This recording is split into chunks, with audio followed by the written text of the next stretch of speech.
You see, time hosts different dimensions of your manifestation.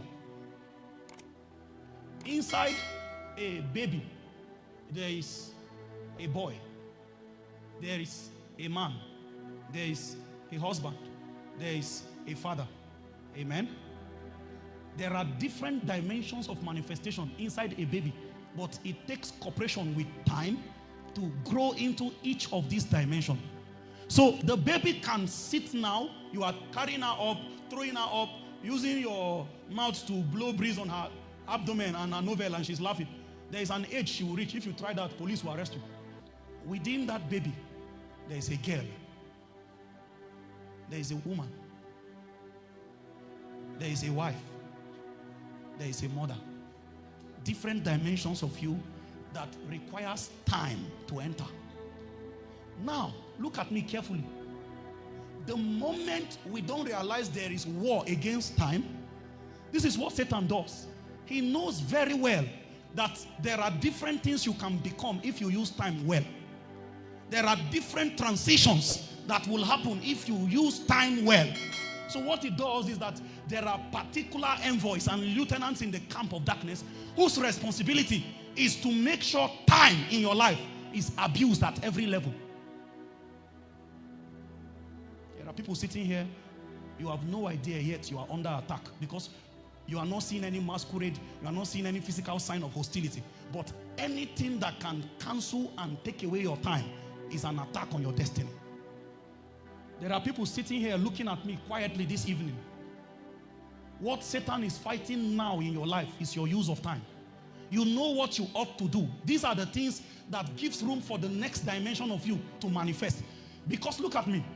You can spend 7 years in the university. The fact that you are inside university for 7 years is not a guarantee that you graduated. Because it's not the duration of time spent that qualifies you. It is your capacity to meet up the requirement for every stage of various classes you go through. So there is something you should do with that time that makes you qualified to enter the next level. It is exactly the tragedy that has befallen a generation. We are not using time well. This is why you can remain physically by time reading. You are now a man.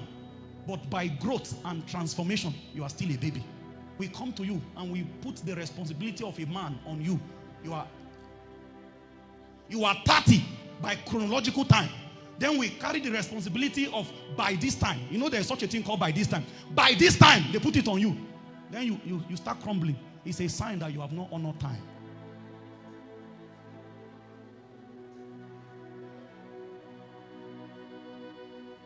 Exam is coming. You are playing PS. Exam is coming. You are watching seasonal film. You have time, but you have dishonored time. Something will happen in your life as a proof that time was wasted. You will eventually see there are many people sitting here. You continue to underperform at every level. Even the certificate in your hand is not a true reflection of your capacity. You knew that if you gave more time to what you needed to do, you are better than this. This is how Satan wants you at every level. Continue to recycle mediocrity because you don't use time well. Some of you, one meeting is all God calculated into the plan for your change of season. One meeting. If only you prepared well. If those 3 years that was given to you, all these 3 years I come looking for fruit. If you have been using time well, it was ordained that there will be a day where they will give you 5 minutes and say, come and lead prayer. And in that 5 minutes, something will be unveiled that will become the foundation. You know how my invitation started? I was not the one they invited. They invited another man of God that was obviously more influential than myself. Then he had a challenge. He needed to attend to his dad. He told me to go and cover for him for that day. So the plan was I will only cover for that day. Then he will come the next day. When I went, the people saw me in the airport. They were full of despise. Have your host ever talked to you with anger before? When I saw them, because it was drizzling in Benin City. It was drizzling in Benin City that time. So I was under the rain. I now shifted with my luggage and stayed quietly. Then they showed up lackadaisically and I said, what took you so long? You know what the guy said? I said, I'm coming now. I said, oh boy, no honor for me. Then right inside the car where they were taking me from the airport to the hotel, they made a call to my hearing to book another smaller room. So I don't deserve the room that was reserved for the senior man. He said, book. I said, get small room. When I heard small room, I said, oh boy, they don't see me finish. When I entered the room, there was stench of tobacco. Somebody just smoked inside the place. I said, this place is smelling. The guy said, please, somebody will come and put air freshener here. He didn't want to talk to me. So they left me in the small room. They came to pick me by 5 p.m. When they came, they didn't call me. They just knocked on the door arrogantly. Bah, bah, bah, bah, bah. They said, it's time. I came out. Meanwhile, he has kept me in the wilderness for long. For a long time, I've been preaching to people. I've been speaking to people. I've been preparing as though I'm talking to the world. If you were with us from Treasure Hall, you will remember sometimes what we had was a plastic table that was the pulpit. We will come with our jotter, put on the plastic table, and be sharing with vigor as though we are speaking to the world. First session that evening, I climbed up and I spoke for 15 minutes, and the atmosphere became tense. Then the Spirit of God took hold of my vocal cord.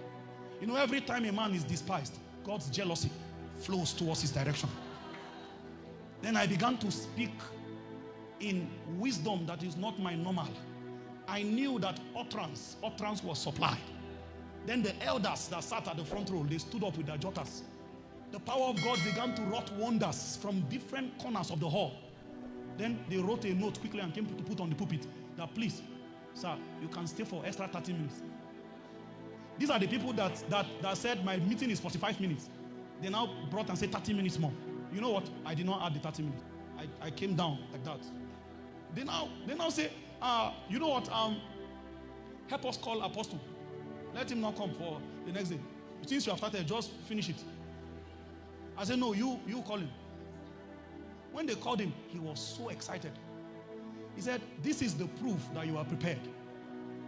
Listen, every stage that you climb are potential stages. Every platform are potential platforms. Where I'm standing now is not one. There are many platforms here.